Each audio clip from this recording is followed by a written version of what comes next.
On this week's episode of Ride the Lightning, the Tesla unofficial podcast, a European regulatory agency publishes a list of changes and upgrades coming to the Model 3 and Model Y in 2022.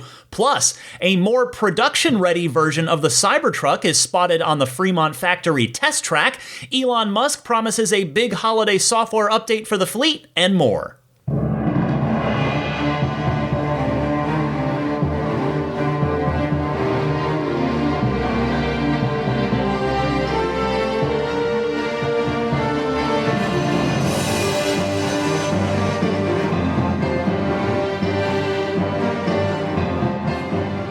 What's happening, friends? I'm Ryan McCaffrey. This is Ride the Lightning, your weekly Tesla unofficial podcast for December 12th, 2021, episode 332. Well, I am fresh back from a little work trip to Los Angeles. Sadly, I couldn't get into the Tesla design studio. I stood outside outside the window in the rain, holding up a boombox, playing a sappy song, hoping that Elon or Franz would come out for an interview. But of course, obviously I'm joking. I did not go over to the Tesla design studio, but I was in LA, was there for an IGN work thing. Although, part of that is true. It did rain, which is a newsworthy occurrence in Los Angeles. I'm not sure I've ever seen that in my time down there. But in any case, another busy week of Tesla news, which is always fun for me because it means we've got plenty to talk about. And let's start with this, the headline story. We have got a long laundry list of changes and upgrades seemingly coming to the Model 3 and Model Y for 2022. I have to note the qualifying adjective seemingly. This isn't official from Tesla, but it seems pretty reliable because this is coming from a European regulatory authority, and those are not typically in the business of making things up. So the list was posted online, and let's take a run through these. The report was published or filed on November 19th and obviously just discovered, and it came out of the Netherlands. And here we go. We have adding new infotainment computer, adding new low-voltage lithium-ion battery, adding new rear door laminated glass, adding interior cabin radar for Model Y, adding new connectivity card, adding new glass component approvals, adding super horn, 3-in-1 horn, alarm, and speaker, AVAS version, whatever that means, upgrading interior infrared cameras in Model Y, updating windshield washer fluid pump for the aforementioned 15.5 volt lithium-ion battery, adding R55 device as rear tow device, changes to seat mechanism due to localized supplier, changes to second row restraint system, adding far side airbag to driver's seat, update first/second row foam trim outline, update second row buckle sensor, removing e-call overhead console control. And then it just kind of keeps going from there, adding cargo mass to Model Y, adding European-sourced performance brake pads for Model Y, etc., etc., adding vision/camera system to Model 3 Auto Park feature. So that was probably the last of the notable bits. But let me just start here with, I'm not going to go through every single one of these. Again, I just skipped ahead. There were probably, again, there've got to be at least 24 there total. But let me go over the highlights first. That first one, the new infotainment computer is almost certainly the MCU 2.5, I'm using air quotes, that is the AMD Ryzen-based processor, that upgrade that I talked about coming out of Giga Shanghai last week, replacing the Intel Atom-based processor that is in all of our Model 3s and Model Ys now. The new low-voltage lithium-ion battery, that is a really nice upgrade that I hope the rest of us can get. I hope that is something that can be retrofitted because it means that the 12-volt battery issues should become a thing of the past that a lot of 3 and Y owners have unexpectedly found themselves faced with. Because, of course, a lithium-ion accessories battery is going to last much, much longer. If you recall, the new Model S and X uses a lithium-ion battery for its accessories as well. The next item here I wanted to mention, the rear door laminated glass. Well, that should give some much needed help with quieting road noise in the Model 3 and the Model Y. I certainly don't think it's reasonable to expect the 3 and the Y to be quite at the S and X level of soundproofing, but more soundproofing, improved noise reduction is always welcome in any car, in just about any car. I suppose there are some cars out there where you really do want to hear everything and hear the exhaust note if it's, obviously an internal combustion engine car. But anyway, in a Tesla, yes, it's nice to have a bit more soundproofing. Now, the interior cabin radar on the Model Y, I admit I had to look that one up. That is seemingly likely to be something that's able to detect children in rear-facing car seats. That would be a safety issue there. That would be the reason for the installation of that. Now, the connectivity card. I'm not sure what that is. If I'm missing something obvious, please feel free to shoot me a tweet or an email, teslapodcast@gmail.com. If you definitely know what that is, the thought that came to mind is that the 5G cellular modem? Is that sort of just a general term for that, possibly?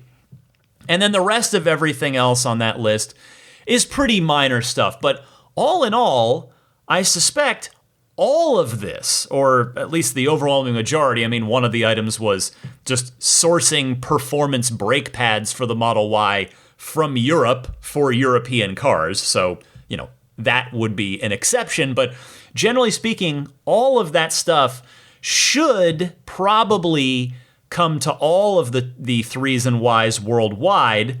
But it is possible, and in fact probable, that it might just be in the Shanghai-built and soon Berlin-built cars to start with, because we've seen that pattern a number of times over the last couple of years. Changes get introduced in the hyper-efficient Shanghai plant, and then a few months after that, they work their way downstream and find their way over to Fremont. A good example of that, two key examples of that, I would say, were the center console revision. We saw that coming out of China first, and then the other one would be the revised interior, particularly the door panel trim in the 3 and in the Y as well. So we've seen this before, and thus we have a reasonable expectation that all of this will find its way into the at some point 2022 model year 3s and Ys, even here in Fremont. So those of you that have specifically Model Y orders, because the Model Y has a very, very long waiting list, the odds are pretty good that if you're one of the many people whose estimated delivery time is in the second half of 2022, you've got very, very good odds of seeing all of this stuff in your car, which, I know that probably doesn't make the wait feel any better for you, but at least when you get your car, you know that you're getting the latest and greatest revision of that Model Y. Next up this week, Elon Musk was interviewed for Wall Street Journal's CEO Council Summit. He was calling in from Giga, Texas via just a teleconference, Zoom or Google Hangout, whatever it was. And the reason I mention that is because it was interesting and cool that you could see a black pre-production Model Y, fully completed car, behind him down on the factory floor. Like he was upstairs in like a meeting room, clearly overlooking the factory floor, and you could see the black Model Y down there, which was neat. So I just wanted to play you 3 clips from this. It's a 30-minute interview, so as always, I just want to take a little bit and encourage you to go watch the whole thing if you're interested. You can find that on Wall Street Journal's YouTube channel if you'd like to watch the rest. So the first clip here is in regards to traffic. Elon was asked, well, what do we do about the ever-growing concern that is traffic on our roads? Here's what he had to say. Especially in cities that are congested, we've got to do something to deal with the extreme traffic, which I think is some combination of double-deckering freeways and building tunnels. But if we don't do something, we will be stuck in traffic for forever. And as autonomous vehicles come to the fore, and it's easier to drive without going through the pain of having to drive yourself, which is absolutely coming, and will be one of the biggest transformations ever in human civilization. There will be more cars on the road, and the traffic will get much worse.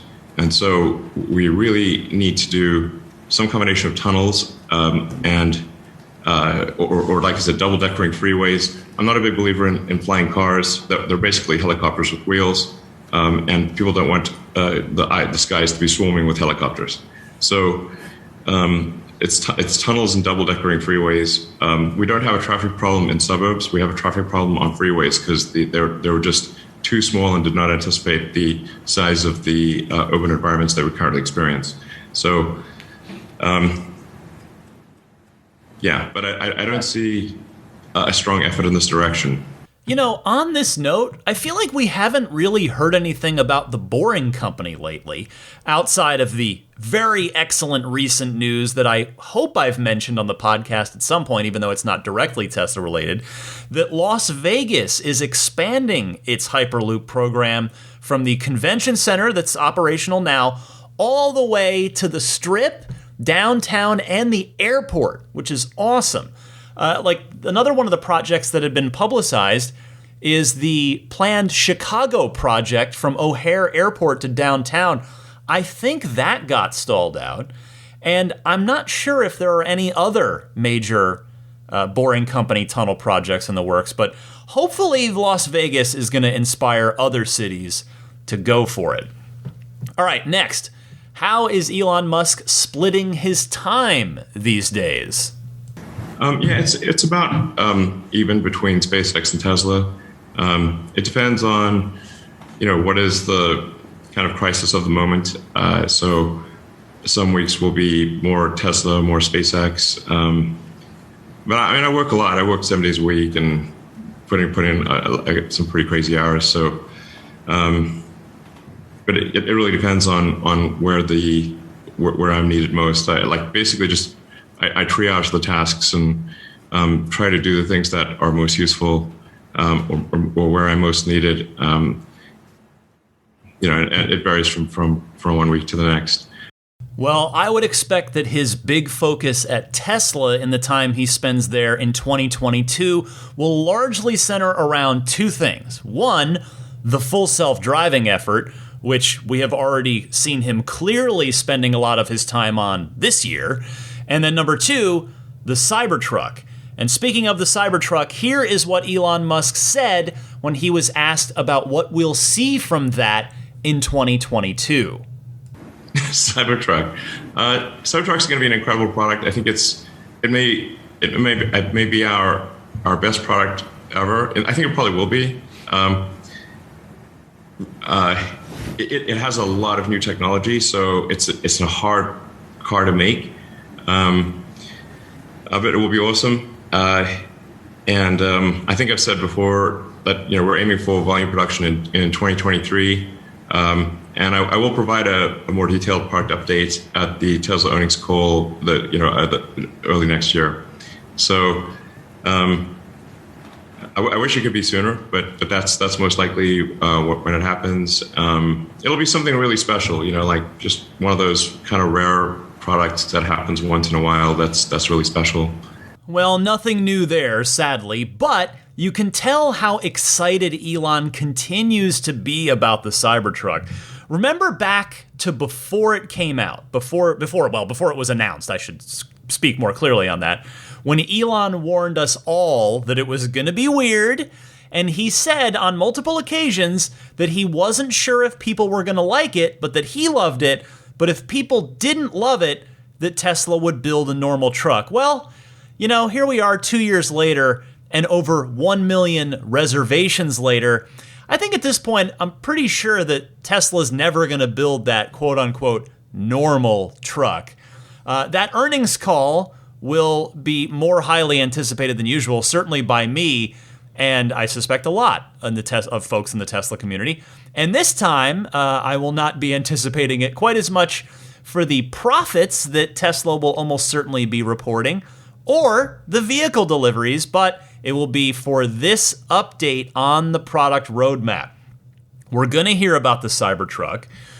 Are we also going to hear about the Tesla Semi, perhaps? And dare I say, the Roadster as well, which is a car that Elon hasn't given any kind of meaningful update on since January, when he tweeted a little tiny tidbit. He told us they were hoping to have a final design drivable by late summer of this year, which of course at this point has already come and gone. Now, there actually is one smidge of Roadster update this year, not from Elon, but the Founders Series Roadster, which was offered as the first 1,000 cars, first 1,000 Roadsters to be made, and it was $250,000 versus the base model version at $200,000. It also required, if you wanted to reserve one, you had to put down the money in full versus the base model Roadster that, again, will start at $200,000 that requires a $50,000 deposit. Well, the $250,000 Founder Series version is gone from the Tesla website. It is not there. If you click reserve from the tesla.com/roadster page, there is you would never know that there ever was a Founders Series version. So I've seen some speculation that means all 1,000 have been sold. That is possible and probably the most likely scenario. But I think until Tesla puts up something on the website that says sold out, that acknowledges it, or Elon himself confirms that the 1,000 have been sold out, then there could be other reasons. It is perhaps, we've seen the cost of everything been going up. Well, maybe Tesla decided, let's stop taking reservations on this $250,000 version, and we'll have to honor that, hopefully, for the people that put down their money in full 2 years ago, or over the past 2 years and up to 2 years ago, and maybe they're going to put it back up at a different price or without a price so that they can have a little more flexibility with the pricing, similar to what they've just done with Cybertruck reservations. But that's the one teensy little Roadster update. But anyway, the point here is we're about 6 or 7 weeks out from that earnings call where Elon will give us an update on the product roadmap. So again, stay tuned on that. And by the way, speaking of the Cybertruck, big fun news this week on the Cybertruck. This will make a lot of you happy. Alpha versions of it were spotted running, well, at least one was spotted running around the Fremont test track, and that vehicle was captured in a drone flyover video posted to YouTube by someone with the username on YouTube, Chile AL100. So if you're curious, you can go look that up and see the video for yourself. I saw it, as I think a lot of folks probably did, on Twitter when Tesla insider Sawyer Merritt posted some screen grabs from the video on his Twitter feed. And in those photos, or if you watch the video, you can see the side view mirrors on the Cybertruck. You can see that the headlights have been repositioned. They have moved from that light bar that was running across the top of the nose. Now there's the other light bar, or at least on the prototype there was, on the top of the truck. That seems like it's gone, at least from what I can see in these pictures. But the actual headlights, projection headlamps, have moved down to the bottom of the nose on either side, sort of mimicking traditional headlights. And then it's tough to know if that top part of the nose where the lights were on the prototype will still be a light bar of some kind. What else can I tell you? Well, the other clearly, probably the most obvious thing about this Alpha that was spotted, which, by the way, Elon acknowledged on Twitter. So, they're not trying to hide it. They're not trying to shy away from it. Elon, as usual, eager to speak about the Cybertruck, and he did acknowledge. So in fact, he even acknowledged the thing I'm about to say, which is the wiper blade. And it is the largest windshield wiper arm that you've probably ever seen on a regular production vehicle. On this Alpha version, it is sitting docked vertically on the far left, on the driver's edge of the windshield. And presumably it's, sweeps down, and it looks like it might have two smaller windshield wiper blades on the one giant arm to sweep, in one motion across, on one arm in one giant motion across the entire thing. But it is an absolutely gargantuan windshield wiper blade arm that, honestly, at least it doesn't look good, but I also need to just put a giant asterisk on that because this is just an alpha. We don't know what the final look of it is going to be, or if it's even going to dock in that spot where it's visible like that, or if they're going to hide it down low on the windshield as sort of traditional. Most cars put it in that spot, so we'll see. But yeah, the windshield wiper blade was definitely one of the more obvious features. Now, also, it's either running on different wheels, or possibly more likely, it may have just been the same wheels as the prototype, but with the aero covers off as it was running around the test track. And then the one other thing I think that was pretty clear to see from that overhead drone shot is that the, quote-unquote marble dashboard that's supposed to be made from some sort of like recycled paper or something, that but the marble-looking, white, fancy, squared off dashboard does not appear to be making the final cut. Or at least if it is, it's not in the alpha version. So, which honestly wouldn't be a surprise at all if that does not end up making the final truck. But so it's definitely worth seeing. It's definitely interesting to see it in its more final-ish form compared to the prototype, to see how it's evolved. So again, you can go check out that drone video if you're eager to see it. In that same video, I have to say, Chile AL1000, or excuse me, AL100, Chile AL100, kind of struck gold on that particular YouTube video because, or in that particular drone flyover. In the same video, what is pretty clearly another Model S revision was spotted as well. Now, don't get thinking too crazy thoughts. All I'm saying here is with regard specifically to the taillights. And a Model S was spotted with a new taillight design, which, let's be honest, as beautiful as the Model S has been over the last 9 years, the taillights could use a refresh, and Tesla is apparently going to do just that. The taillight design appears to be similar to the existing design, but a little tweaked, including what looks like a separate long horizontal amber, what I'm sure will be an amber colored bar when it lights up, turn signal bar, like sort of directly underneath, still part of the same rear lighting assembly, not like a completely separate thing, but it's nice looking, I think, just from what I can see in that overhead drone shot. The other tweak made back there is no more, well, originally, remember, it was a chrome TESLA logo belt line running across the back on the trunk lid, that on the refresh on the new S and X has been changed like the rest of the chrome trim. The chrome's been removed, and it is a glossy black now. But that has been eliminated from this particular vehicle. And I have to say, while I'm eager to see the final finished car, and I think this is going to look good. I think this is going to be a nice, subtle, but definitely noticeable tweak to the rear end of the car. How odd is it to refresh again, even if slightly, just after you've refreshed? I mean, if this is something that makes it to production, again, there's no reason to believe that it won't. It's going to mean that those of you who already own a refreshed long-range or plaid Model S, because there aren't too many of you yet, right? Production has been, it's slow to ramp up. It's getting there, but there aren't too many of the S's out there. I mean, production in general on the S, and certainly the X, has been low thus far.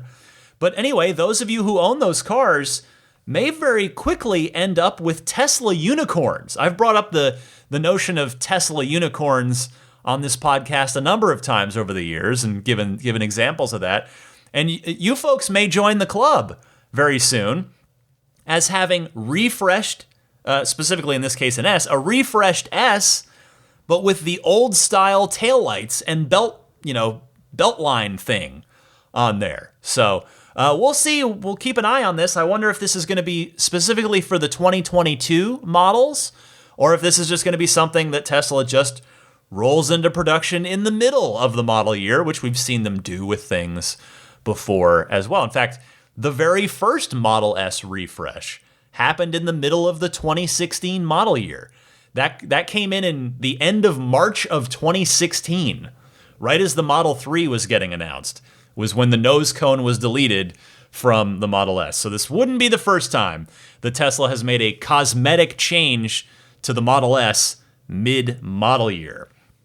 Next up this week, a hearing related to water pumping near Tesla's Giga Factory in Berlin has been delayed for the third time, now making it unlikely that Tesla is going to begin production of the Model Y in Berlin in 2021. Obviously, the clock's ticking, but this story comes via Teslarati, who writes, the hearing has to do with water pumping delivery rates for the nearby Eggersdorf waterworks. Environmental agencies sued the state environmental agency because it had approved increased water pumping rates for the Eggersdorf facility without necessary testing. The administrative court in Frankfurt has confirmed that the hearing, which was expected to take place this past week, was postponed. There is currently no indication of when the meeting could take place, but production efforts at Giga Berlin will not be permitted to begin until the hearing takes place, and it seems that it will not take place before the end of the year, according to reports out of Germany. The meeting that ultimately holds Tesla's future has been canceled yet again. According to German outlet RBB24, who first reported the meeting delay, the hearing holds major implications for the project. Quote, the case is explosive because the Responsible Water Association in Eggersdorf pumps around 4 million cubic meters of water from the ground every year. A large part of it is also intended for the Tesla settlement in neighboring Grünheide. If the approval for this subsidy is tilted, it could also jeopardize the future water supply of Giga Berlin, which is said to consume around 1.4 million cubic meters of water per year, end quote. Well, this is rather unfortunate, but sadly at this point, also rather unsurprising. First of all, the fact is this is far from the first red tape delay that Giga Berlin has suffered already. Second, as I alluded to at the top of this, the obvious part here is the calendar. That story was reported by Teslarati on December 6th. It is December 12th as this podcast goes live. Tesla is simply out of time to get any initial production, let alone deliveries, spun up in Berlin. I do expect, however, optimistically speaking, I do expect that it won't be too long into 2022 before we start seeing Model Ys come out of there for those of you in Europe, however. Now, this also begs the question, naturally, about Giga Texas. Are they going to sneak out a few cars before this 2021 calendar year is out? The clock is obviously running out there as well, but conversely, there doesn't seem to be any red tape in the way there either. It seems like the current progress there is limited just by construction and, general construction, equipment installation, general progress, just nothing, no real roadblocks from what it seems. Although, I suppose roadblock might not even be the right word. It's just, again, progress of construction. Like Berlin, even if Tesla doesn't sneak the first customer Model Ys out of Texas in these final couple weeks of 2021, it probably won't be long before they do so into 2022. It's going to be an exciting year. It is going to be such a fun year for Tesla. Now, I said that coming out of 2020 into 2021, And it's absolutely been an exciting year. And it appears to me, sitting here in December of 2021, that 2022 is going to be even more exciting than 2021 was. I mean, you've got the backlog of Model Y continuing to grow. You've got 2 new Model Y factories spinning up. That's going to be huge in 2022 for alleviating some of that built-up demand in the system. Even when you factor in the fact that those 2 plants are going to need time to ramp up production, we might see the Tesla Semi in 2022 as well. And then, if not then we've definitely got Semi and hopefully Roadster to look forward to in 2023 also. All right, next story this week. Any hope that the Model Y long-range rear-wheel drive version was going to get made, those hopes have finally been extinguished. Those embers have finally cooled, and they shall not burn ever again, it seems. Account pages for those customers who had an order in for that variant were updated to state, quote, your current configuration is no longer available. Update your order in your Tesla account. End quote. That's that. I mean, I'm not sure at this point if anyone realistically thought that this was still going to happen, particularly given the context of these present-day circumstances that we've been talking about week in and week out.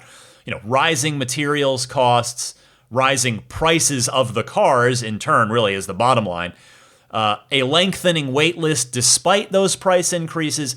I mean, there really is, as much as I hate to say it, there's just no good business reason to build a rear-wheel drive variant of the long-range Model Y.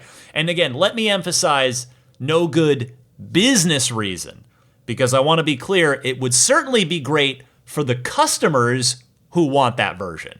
So purely talking, for looking at it from Tesla's business perspective here. Now, I mean, at least the standard range Model Y that was also announced in March of 2019 at the Model Y unveiling, that did get built for approximately 5 minutes in Tesla time. But like I said, I'm talking about it early in the show. Those cars, the standard range Y, those are unicorns in Tesla history. And just to go over this again, I mean, some of the unicorns over the years, you've had stuff like the Model S 40, the silver or obsidian black performance Model 3, because those options, those paint colors and the performance version only converged, they only overlapped for a very short amount of time.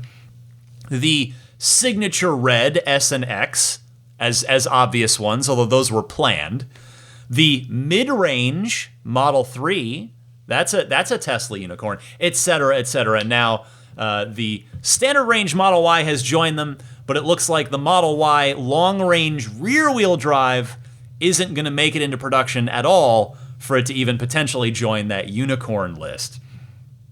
Finally this week, the last item here, Elon Musk says that a holiday software update is, quote, coming soon, lot of cool stuff, end quote. Now, I think last year we got a fraction of what he had hyped up because the software team, everything seemingly went into overdrive on the full self-driving beta effort, which is certainly understandable. They've been cranking hard for a long time, but we've been seeing the actual semi-public output of that for the past year. And so we'll see. I mean, even though it probably didn't live up to the hype last year, we'll see what Elon's got planned for us this year. I would hope that those of you with the new S and X that have that MCU 3, I hope you guys are going to finally get Cyberpunk 2077 in your cars. Because as I think I brought up maybe even on last week's podcast, that game was demoed and working. I played it at the Plaid launch event 6 months ago now. So a premium AAA game would be a pretty cool holiday update for those folks with the S and the X. As for the rest of the fleet, quite frankly, not to be too cynical here, but and if you heard the end of the show last week, I would just like the phantom braking to go away on the vision-only cars. That's really all I want. But, I mean, to bring it a little cheerier, have a little more fun here, for new stuff, if I could, wish for Santa Musk, I would say I would love to have native SiriusXM app support in the car, similar to how we have Spotify in there, we have TuneIn in there.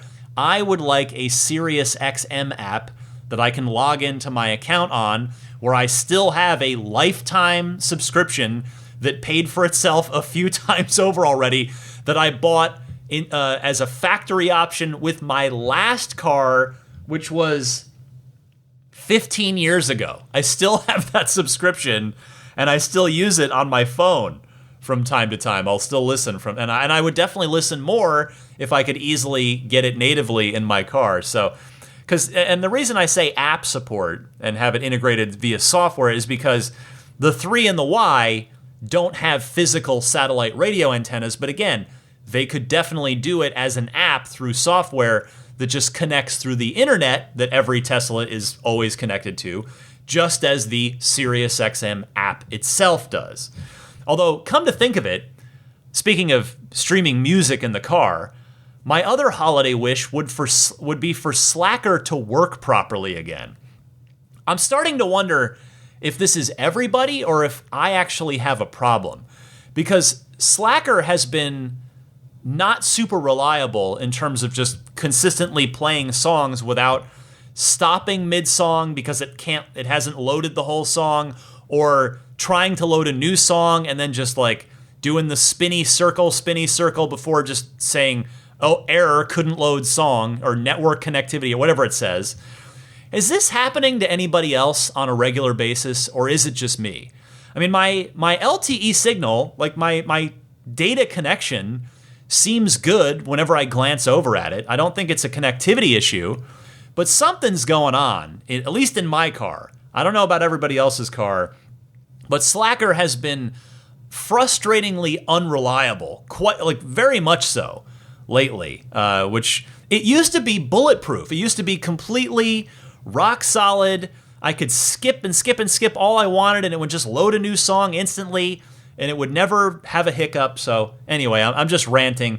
Again, no need to call in about that, but if you have been having Slacker difficulties, I would love to hear from you because it would make me feel better. And then if I don't hear from anyone, then maybe I'll make a service appointment, because maybe there's something going on in my car that is going on a deeper level than I'm aware of. But anyway, that is your Tesla news for episode 332 here. And before I move on to the Ride the Lightning hotline, because as usual, I've got a bunch of excellent topics and phone calls to go into with you guys here coming up in the next segment, I want to mention once again, Wholesome Bakery. My friends over at Wholesome Bakery have continued their support of the podcast through the end of the year, for which I am extremely grateful. So if you haven't heard yet, maybe you're a new listener, I gotta tell you about the incredible guilt-free goodies at Wholesome Bakery. I can't eat dairy, so for me, finding really actually genuinely delicious desserts can be tricky because a lot of great desserts are made with milk, butter, or cream. That's often why they taste good. But years ago, I had found out about Wholesome Bakery, which is a local San Francisco women-owned business where everything they make is plant-based. So not only does that mean no dairy in anything, it also means everything on the menu is organic, everything on the menu is gluten-free, soy-free, and free of refined sugar as well, so you're never going to get that crazy sugar crash. I am a big proponent of their cookie sandwiches. It's 2 cookies with a coconut-based cream filling between them. I love those. I would put them up against pretty much anything. They got a bunch of flavors. I'm partial to the chocolate chip, to the caramel. I also love the peanut butter chocolate cookie with sea salt. Those are really good too. But if you're not a cookie person, or you just want to get something else, they got a big menu of other great baked goods as well, like paleo-friendly fudge brownies, marzipan truffles, and a bunch more. So the holidays are here. Get your order in now. Fudge, cookies, pumpkin chocolate loaves, all kinds of stuff. This is the time. Get your order in. And the good news is, well, A, I don't think you'll regret it. And B, there's a 10% discount for you by being a listener of this podcast. Go to wholesomebakery.com. Get everything you want. Use the coupon code NEWFRIEND at checkout. All one word, NEWFRIEND, NEWFRIEND, for 10% off of your order, which is pretty great. So thank you to Wholesome Bakery. All right, I will be right back in a second with the Ride the Lightning Hotline.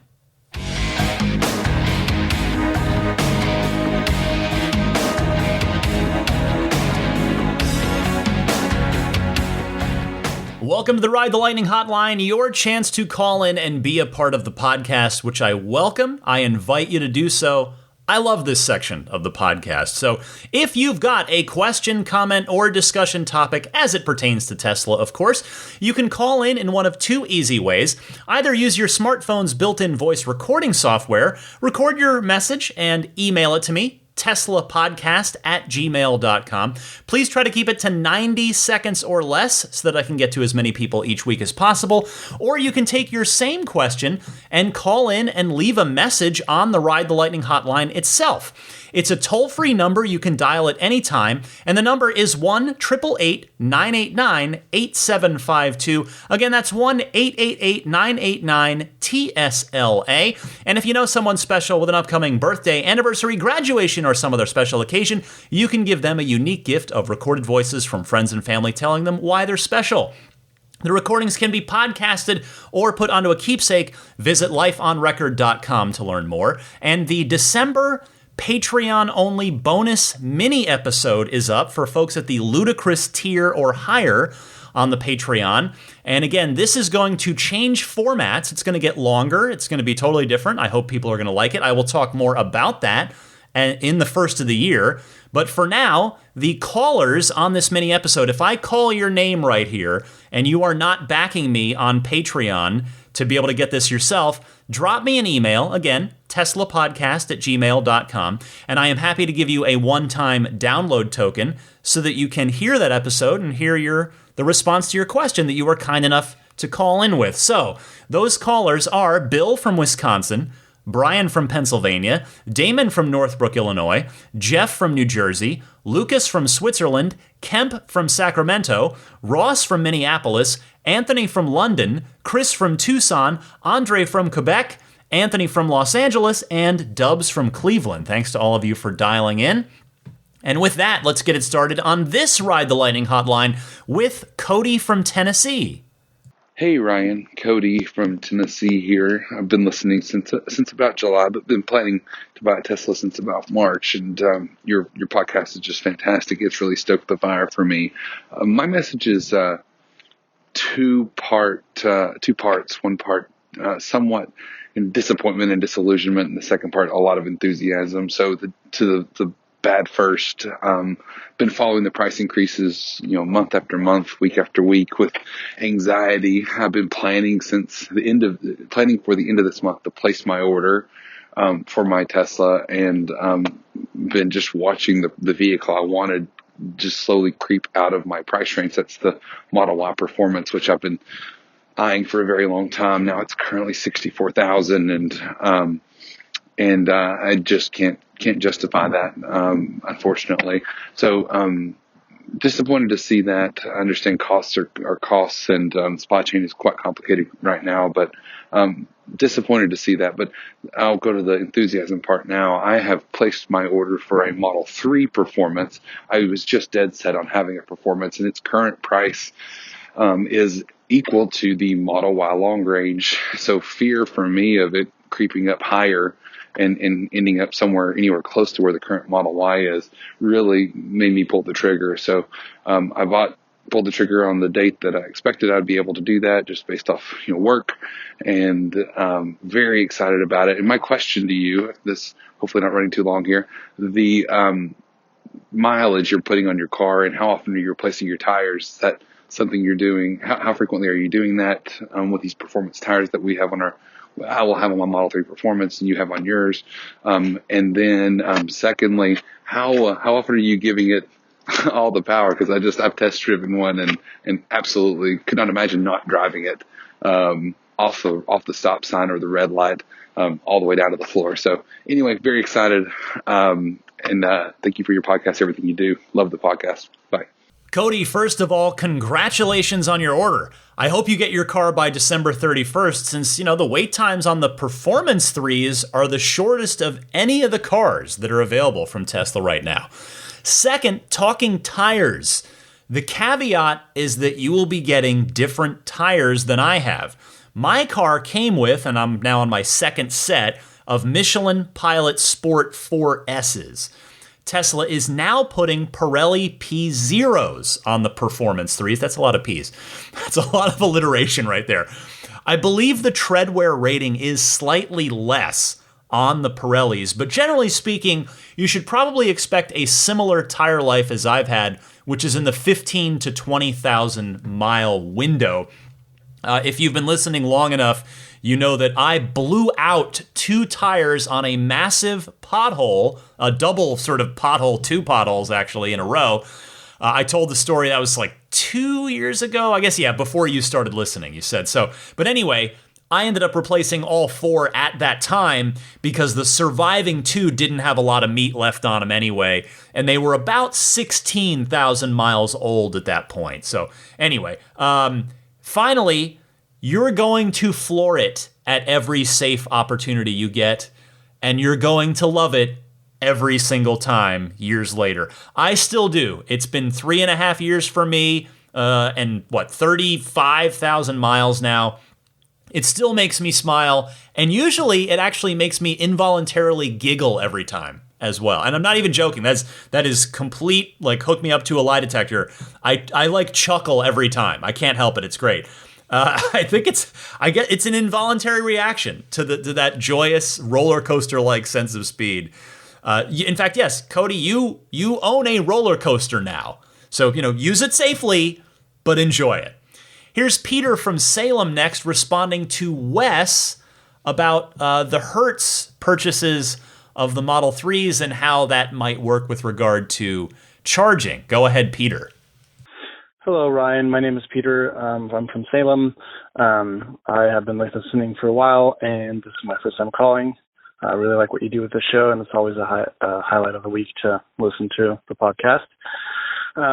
So I'm currently listening to episode 328, and there was a gentleman named Wes who called in about the Hertz deal and the fact that most likely Hertz would be charging to fill up the car if it's not full. I definitely agree with that. I don't see why they wouldn't charge for that. So although, I hate to disagree with Wes as well, like you said, I think it's definitely something that would happen.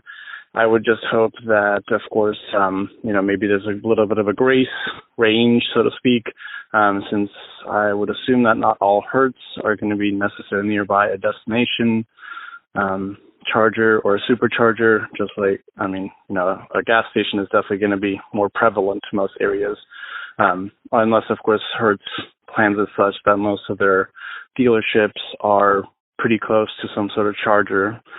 So, yeah, I think that will happen. My question is, do you suspect that Hertz will, for liability purposes, somehow either require anyone who's renting a Tesla to, so to speak, prove that they already have a Tesla, they know what it's like to drive one, or maybe you'll have to watch some videos? I would assume that, they would want to make sure that whoever's driving their cars has a knowledge of some of the nuances that come with driving a Tesla, like regenerative braking.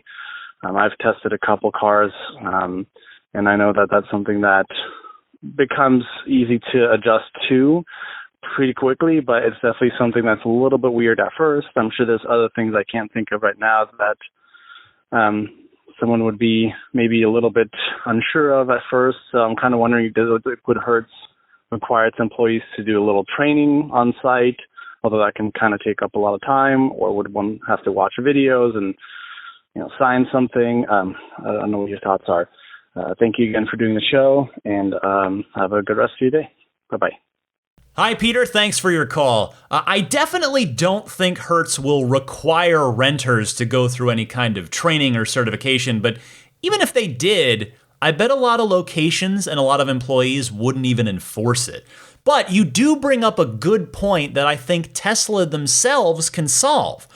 When you first take delivery of a new Tesla, you're presented with a series of onboarding videos on the screen that walk you through the car. Hopefully Tesla and or Hertz can set it up so that every new rental customer is presented with that video tutorial menu. Will most renters just skip it? Probably. There's a big difference, I feel, between waiting weeks or months for your Tesla and finally get it and then taking that time to onboard yourself with those videos versus renting a Tesla where you're typically going to be eager to get wherever the heck you're going after you've arrived, after a long flight, a day of travel. So we'll see how it gets handled over time as more and more of Hertz's Model 3 orders arrive at their rental car locations. Going down to San Diego next to talk to Matt. Hey Ryan, this is Matt calling from sunny San Diego. Big fan of the podcast. I'm calling in for the first time with a half-baked safety feature idea that I'd love to get your response to. I recently learned that back in 1973 there was actually a law mandating cars have a seatbelt interlock. A seatbelt interlock means that in order for you to start the car, the driver's seatbelt had to be properly buckled. While this improved seatbelt utilization, drivers hated it. So after receiving a ton of public criticism, Congress voted to remove the requirement in 1974. There's some really interesting stories about the whole ordeal that you can find online. In any case, I think the time is right to revive this concept, and with Tesla's stated goal to engineer the safest cars in the world, I think they're the right company to lead this charge, even if there isn't a current regulatory requirement. Personally, I would love to have the ability to set a seatbelt interlock requirement for all occupied seats in my car in order to shift the car out of park. My wife occasionally forgets to buckle her seatbelt and won't do it until I remind her, and it can be really tough to know what backseat passengers are up to. Tesla has an opportunity to make this a well-designed feature that people actually enjoy in addition to the safety benefits. Tesla cars already know which seats are occupied and which buckles are buckled or not. I think it would be awesome if when you went to shift a car out of park with someone unbuckled, a character, maybe the Tesla order page hedgehog for example, would pop up on the screen and specifically ask the left backseat passenger to buckle up for safety, and then give a thumbs up when they did it. I think this would be a fun safety reminder and also take the pressure off the driver as the enforcer. There are definitely details to be worked out here, for example, whether or not this feature is enabled by default, who can enable or disable it, and what impact it would have on Tesla insurance. But I'd love to hear your thoughts and impressions and whether anyone else from the community has ideas to build on it. Thanks, and keep up the great work with the show. Thank you, Matt. We all know about Tesla's track record when it comes to safety, and I think your idea fits in with that MO perfectly. I'm totally with you on this one, and I even like that you suggest a Tesla-typical, fun-spirited way to implement it. It could easily be a software toggle and not a mandatory requirement. So here's hoping that the Tesla team hears your idea and considers it. Let's go next to Vancouver, Canada, and talk to Galen. Hey, Ryan. It's Galen calling from Vancouver, Canada. I'm calling because I would like to know, I haven't heard anything about the Tesla ride-hail business, that there was some mention from Kathy Wood about that. I'm just wondering if there's any rumors or if there's any news on that where Tesla drivers could work for the company as a ride-hail driver. And I've just been searching, trying to track down any news on that, and there's really nothing from what I can see. So, yeah, just curious if that's something you could look into or find out if there's more information on it. Okay, great show. Thank you. Take care. Bye. Hi, Galen. Well, this is a big topic to bring up. I'm glad you reminded me of it. Last we heard from Elon, there would be a beta version of this, of sorts, where Tesla owners could themselves drive the cars and offer ride sharing, while FSD continues to evolve and build towards the eventual robotaxi fleet. I expect that the full self-driving development, as well as the UI development to accompany it, is probably taking up a lot of the bandwidth of the software team. Well, I mean, it's obviously always taking up all of the bandwidth of the autopilot team, but I suspect that the software team is tied up with it as well. Granted, they are laying the building blocks for it. They did just give the app a long overdue redesign, so that's one step. This is a great topic to ask Elon about, if anybody on Twitter ever catches his attention and gets the chance. I don't tweet at Elon as much lately, but even when I have, I haven't had any luck getting any response in a while. But the thing is, you just kind of never quite know. It's you just put it out there, and he replies to everybody. He was just from time to time. Anyway, thanks, Galen. Let me do one more call this week. It's Daniel from Peterborough in the UK. Hi, Ryan. It's Daniel here from Peterborough in the United Kingdom. Just want to say thank you very much for the podcast. Listen to it religiously every week from Peterborough in the UK. My question for you, there's two actually, is just to do with, I have a Tesla Model 3 long range and absolutely love it, love the service. And I just want to ask about the subscription service, the full self-driving. When is it going to be coming to the UK? Because the £10,000 is going to be too much, I think, to pay for it outright, but I'm willing to give it a try for the £100-odd or dollars a month it's going to cost. And my second question is, when are we going to be receiving in the UK the live Sentry mode, which I think is a brilliant idea. I pay the £10 a month subscription, so I'm desperate to find out when that's going to be happening. Again, thank you very much. Absolutely love the podcast. I listen to it every day. It's great, just a short podcast with all the information we need. Keep it up, and thank you very much. Daniel, thank you for your call. I wish I had answers for you. It does seem like, to your first question, that Canada is next in the queue of countries that will get the FSD beta. I don't know if being a right-hand drive territory is going to keep you waiting longer or not, but honestly, I don't imagine it will do you any favors in this particular department, just given the complexity of the task at hand with Tesla trying to get it propped up and into a good state for their home country here in the US. More optimistically, though, I would imagine you'll see live Sentry mode exceptionally soon. I can't imagine there's any regulatory holdup or any additional technical challenge on that. I hope you have it before the year ends. Heck, I hope you have it by the time you hear this response on the podcast. All the best to you, Daniel. Thanks for calling in. And thanks to everybody for taking the time to call in. Again, I welcome your calls. I invite you to be a part of the podcast through the Ride the Lightning hotline. And if you want to participate, you can do so by calling in either of the two fairly easy ways that I told you about at the top of this segment. Stick with me, though. I'm not done quite yet. I've got your pro tip of the week and more coming up right after this. This is Steve Downs, the voice of Master Chief, Sierra 117. You're listening to Ride the Lightning, the Tesla unofficial podcast. You know, that Cybertruck looks a lot like a warthog, doesn't it? Master Chief, out. Thank you, Steve Downs. Are you playing Halo Infinite yet? It's out this week, the campaign, and it is fantastic. I reviewed it for IGN. I gave it a 9 out of 10, which I was thrilled to do. Man, it's good. So happy, so relieved that it's good after a 6-year wait between mainline Halo games. Anyway, as for me, what's going on? I wanted to mention a little exercise thing that I have fallen in love with, that maybe I've got some other listeners out there who are also users of this. You've probably heard of Peloton. You know, it's the exercise bike that's connected all the time with internet connection and a screen on it, and you do the live classes and stuff. Well, there is basically a rowing machine version of that called the Hydrow, Hydrow. Get it? Hydrow. And I did some research on that, ended up going with it.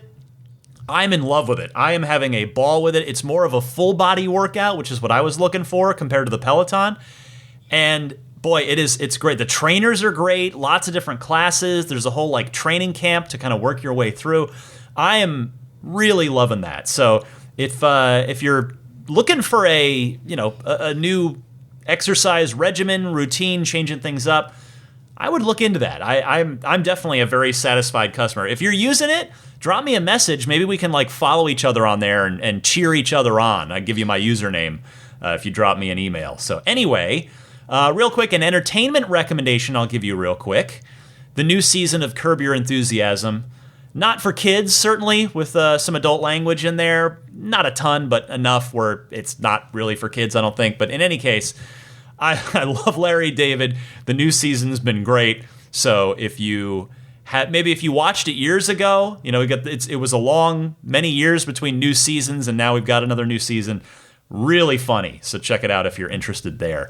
Time for your pro tip of the week. It comes from Dave in Visalia, California. Go ahead, Dave. Hey, Ryan. This is Dave from Visalia, California. I've had a problem with my Waze for the last few months. It seems that the first few words would always go missing whenever there was a verbal message. I found at some point that if I went to another page on my iPhone, rather than leaving the map up, that this worked out okay, except then I couldn't see the map. Another thing that works even better is I've now gone to my Waze. I've changed the settings there so that it speaks through the speaker of the phone rather than speaker of the car, i.e. using Bluetooth. Now this works really well, so this might be something to tell other people. I don't know how many people use Waze and how many people have had a problem, but consider that as a possibility. Anyways, good luck. Great to the family and the dog and your car. Goodbye. Waze is definitely very popular, so thank you, Dave, for that pro tip. And again, if anybody else out there has a pro tip of the week they'd like to share with me and their fellow owners and enthusiasts, you can send that in the same way that you send in the regular Ride the Lightning hotline calls. Hey, real quick, since I recorded the news segment a little while ago, Elon has tweeted about the windshield wiper that I spent a minute or two on there. And he does say that is not the production wiper. So there will be some sort of change made to it. We'll see what it ends up looking like in the final truck. Although now that I'm looking at the picture again, there's not really anywhere to hide it underneath a hood because it's just a flat, it is one continuous flat, even piece from the stainless frunk hood and then straight into the glass. There's no, little kind of traditional windshield going down with the hood being up a little bit from the bottom of the hood. Anyway, we'll see how that turns out. Before I get going, let me mention some friends of the podcast. I will start with AbstractOcean.com, purveyors of so many fine aftermarket Tesla accessories that you've got to take a look at the website to see them all. You can sort by car, for depending which Tesla you have, to see what accessories are available to you. Some of the most popular ones are the new 4th generation tempered glass screen protectors. These have the antimicrobial coating and use aluminosilicate glass, the same stuff that Corning uses for Gorilla Glass. It ships with the installation frame, making installation a breeze. There is a lifetime guarantee if it's damaged in the line of duty. So check that out and a million other great products at abstractocean.com. Use the coupon code RTLPodcast at checkout to get 15% off of your first order. Don't miss out on that. Meanwhile, the snap plate is the perfect accessory for those of you that either want or, in many cases, in many states, need a front license plate on your car, lest the law enforcement officers have any reason at any time to give you a fix-it ticket. So the snap plate does not use adhesive. It just goes on and off in seconds, snaps on and off, no problem. Comes with all the hardware you need. It is paint safe, grill safe, radiator safe, and autopilot safe. It won't interfere with any of that stuff. So it's available for all 4 Teslas. Get yours at everyamp.com/RTL. Who else? We, of course, have puretesla.com/RTL, your one-stop shop for your dash cam and Sentry mode needs. 128 gigabyte kit is just $49, shipped free anywhere in the U.S., or $69 if you want to get a little extra insurance and go for the 256 gigabyte package. Comes fully formatted and ready to go. They also have those nice, sleek, low-profile wireless game controller kits for your Tesla as well. If you do a lot of gaming in the car and you want something nice and easy that'll fit stowaway nice in your center console, puretesla.com/RTL. If you are going to be in the San Francisco Bay Area and you would like to get a spa day for your car, you want to go to Immaculate Reflections. My car has been well cared for by Jeff at Immaculate Reflections over the 3.5 years that I've had it. I could not be happier with him professionally or personally. He's just a wonderful human being who does amazing work, just incredible attention to detail from Jeff. Whether you want to get a protective coating on the car in the form of paint protection film over, the front of it or all of it, or a protective coating in the form of ceramic coating, which is, not going to protect you from rocks and chips, but that's your wax substitute, basically. It's a super wax. You won't have to wax your car for 3 to 5 years if you have ceramic coating on it. So there's also paint correction, too. If you've got some factory flaws in the paint or some little swirls that have been introduced since you've had it, all of that stuff can get taken care of by a professional detailer like Immaculate Reflections. Go to his website, irdetailing.com. You can poke around and learn more there. That's also how you get in touch with Jeff, is booking through his website. And be sure to mention that you're a Ride the Lightning listener, and there's a nice little discount waiting for you for any service you choose to book. Finally, Jada. They've got their excellent line of products. The Jada USB Hub Console, for those of you with newer 3s and Ys. The wireless charging pad, for those of you like me with older Model 3s. The Jada center console tray, pardon me, I'm looking at the wrong thing. The center console tray is a nice little organizer. That's awesome for the 3 and the Y. They've got it in a couple of different versions, no matter which center console style you have.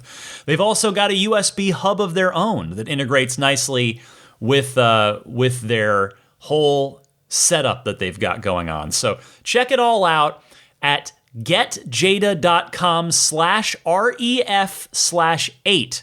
That is my referral link. I kindly ask that you use it. In return, I'm going to give you this coupon code, RTL, which will get you a nice discount at Jada should you elect to purchase any of their products. I'm on the social medias, 2 of them specifically, Twitter and Instagram, both at the same handle, DMC_Ryan, the callback to my DeLorean days, of which I will always be proud and think fondly of.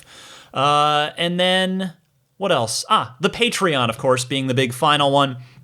It is the time of year. We're in the gift-giving season. Perhaps I have earned the support from you here at the end of a full year of podcasting. We're with 332 episodes worth week after week. I do my best. I put in the time, I put in the energy, the research, the enthusiasm. This is a listener-supported show. That is how it keeps going. It's free, certainly. It is voluntarily supported, but if at some point, maybe it's today, maybe it's next week, maybe it's before the year is out, you think, hey, you know what, Ryan? Yes, you've earned my support. I'm going to go to your Patreon page, and I'm going to put in a pledge for you. You can do that at patreon.com/Tesla Podcast. Patreon is spelled Patreon. There are different support tiers that get you different little perks and bonuses as you go up. They all stack, so the higher you go, the more bonuses and perks you do get. There's also annual options there. If you just want to pledge once for the year, you can do that. And in return, I'll give you a little 5% discount on that, just as a little thank you for making the longer-term commitment on that. So again, patreon.com/Tesla Podcast. I would be humbled and grateful if you would take a look at that page at some point. I think that will about do it. Let me take one more quick look. Yes, we mentioned all the friends of the podcast here. You can follow/subscribe to this podcast on any of the big podcast services, be it Apple Podcasts, Google Podcasts, Stitcher, and then the 2 that are natively in your car, TuneIn and Spotify. I'm on both of those as well. I am on YouTube, but just audio only. You'll just be staring at a logo of the show. But if you just prefer to listen there, you can do so. Just look up on YouTube, Ride the Lightning Tesla, and you should find my channel very easily, and you can subscribe that way. Again, my email address, teslapodcast@gmail.com. And with that, let me say hello and thank you to the wonderful top-tier Patreon backers, starting with the Plaid backers. Thank you to George Cassiopo, David Brander, Logan Willis, Jason Chalukas, Tim Hyde, Peter Chalet, Eric Randolph, David Nondahl, Joel Sapp, Dorian Steve Guberman, Jeremy, the Tesla owners of Taiwan, Ron Lee, Charlie Gillespie, David Perella, Sunil Joseph, Dennis Peak, Jeff Angwin, Chase Cabanillas, the Lydia family, Aaron Altschul, Jared Brown, Jerome Strack, Jamie Dalton, Noel and Lucy Murphy, the Tesla Owners East Bay Club, Paul Casarino, Ryan Natchett, Mike and Barbara from Louisville, David J. Howes, Travis Krenzel, Matt Nixon, the Tesla Owners Club of Wisconsin, Jonathan Zalesny, Rick Dean, and not Elon Musk. Next up, the Maximum Plaid backers. Thank you very much to Jonathan Wales, Cameron Clark, Daniel Grummer, Seth Capello, Nick and Tony, Tesla Hitchhiker 42, John Schmidt, Stan Roth, Charles Galpin, Ryan from Las Vegas, Darren Nickel, Kaz Barnes, Ulrich Lassa, Brett Libano, Patrick Wisniewski, Gil Cabrera, Hay Watley, Eric Brown, Mark Eversole, Todd Badger, Joe Edgel, Kevin Yank, the Tesla Owners Club of San Joaquin Valley, Michael Williams, Will Stedman, Mait Suaru, Derek Nesselrote, Justin Perez, Jeremy Harris, Chris Beach, Tom Mills, Alex Brem, Zachary Howard, Tyler Smith, Corey O'Donnell, Matthew Graham Dronberger, Scott Gillis, Aaron Huxley, John Cody, Aaron, Sonar Tech 77, and I believe I mentioned last week the newest Maximum Plaid backer, Andre Kent. Many thanks to all of you. And then an extra big thanks to the Roadster in Space tier backers.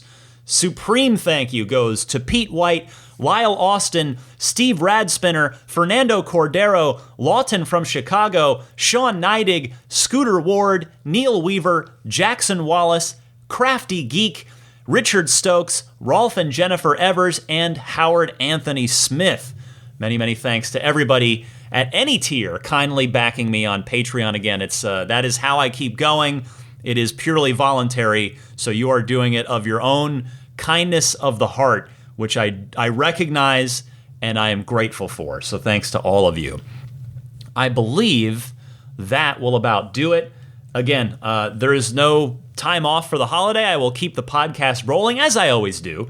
So we've got, let's see here, 2 more episodes in 2021 after this week. Should be fun. There's plenty of Tesla news always to go around, which always, again, makes it fun for me as I do the podcast each week. So for a snoozing Daisy the Boxer, I'm Ryan McCaffrey. Happy holidays to all of you. This is Ride the Lightning episode 332, and I will see you back here next week.